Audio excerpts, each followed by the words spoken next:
Και φανταζόσασταν τότε ότι θα ερχόταν μια ημέρα που θα καθόσασταν στα κάποιο έδρανο της Βουλής, δίπλα σε έναν Άκη Τσοχατζόπουλο, σε έναν Βύρωνα Πολύδωρα, σε μια Μαρία Δαμανάκη? Εγώ, κυρία Φίλια, δεν κάνω όνειρα. Γι' αυτό η ζωή μου τα φέρνει όπως τα θέλω. Πρέπει να ξέρετε, κυρία Φίλια, ότι είναι πολύ βαρύ το αξίωμα του βουλευτού, που είμαι βουλευτής. Η δραστηριότητα, κυρία Φίλια, ενός βουλευτή πρέπει να είναι απερίσκεπτη. Και στον Ταλάρα έκαναν πρόταση και στην Αλεξίου. Δεν δέχτηκαν όμως. Δεν σας κάνει εντύπωση γιατί αυτοί είπαν όχι και εγώ είπα ναι? Πιστεύετε δηλαδή ότι με την παρουσία σας θα αλλάξει η πολιτική σκηνή του τόπου? Πολύ ωραία ερώτηση. Χαίρομαι πάρα πολύ που μου την κάνετε. Μπράβο σας.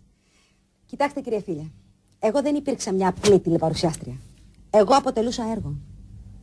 Ξέρετε πόσο κόσμο έσωσα τα βράδια της Κυριακής από βέβαιη αυτοκτονία?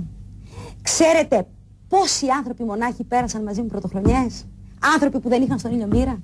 Αν δεν είχαν εμένα, τι θα κάνανε, κυρία Φίλια? Πέστε μου, τι θα κάνανε? Πόσο κρασί θα πιεις μόνος? Πόσο θα καπνίσεις? Και έρχονται τώρα και με κατηγορούν ότι δεν έχω τις προϋποθέσεις να γίνω βουλευτής. Ωραία, πείτε μου, ποιοι είναι οι στόχοι σας, τα οράματά σας? Ναι, έχω.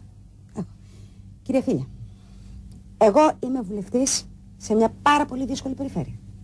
Μια περιφέρεια που, πώς να σας το πω, χτυπήθηκε και εν τη γενέση της και από το σεισμό και γενικότερα από το Θεό. Εγώ θέλω να διώξω τη λύπη από τα μάτια των παιδιών, κυρία Φίλια. Θέλω να κάνω εμπορικό κέντρο στις Αχαρνές. Θέλω να κάνω πεζοδρόμους στο Ήλιον. Συγγνώμη που διακόπτω τον ρυθμό των σκέψεών σας. Ωστόσο, αυτά που προτείνετε δεν φαίνεται ότι λύνουν τις βασικές ανάγκες των πολιτών. Οι περισσότεροι από αυτούς ζουν σε κοντέινερς. Του ζω. Το ξέρω και αυτό κάνω. Το φωνάζω. Όπου σταθώ και όπου βρεθώ, αυτό φωνάζω. Φαρυγγίτη δεν έπαθα, κυρία Φίλια. Επ' ευκαιρία να σας ρωτήσω. Θα βγαίνετε ποτέ στους δρόμους για να διαμαρτυρηθείτε, να διαδηλώσετε? Οι δρόμοι είναι για τα αυτοκίνητα, κυρία Φίλια. Δεν είναι για τους ανθρώπους. Η έλλειψη χρόνου δημιουργεί απόσταση στη σχέση με τον σύζυγό σας? Παρακαλώ. Το βρήκα! Η έλλειψη χρόνου. Βάσο! Βρήκα το πορτικό του κινητού του! Με τον σύζυγό σας?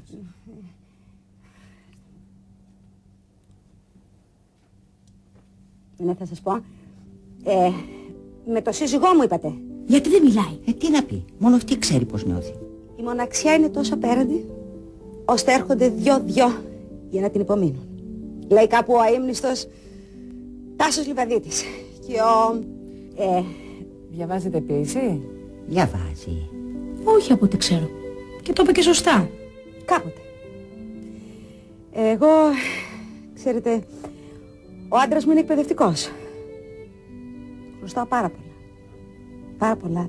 Εγώ έμαθα πάρα πολλά πράγματα από αυτόν.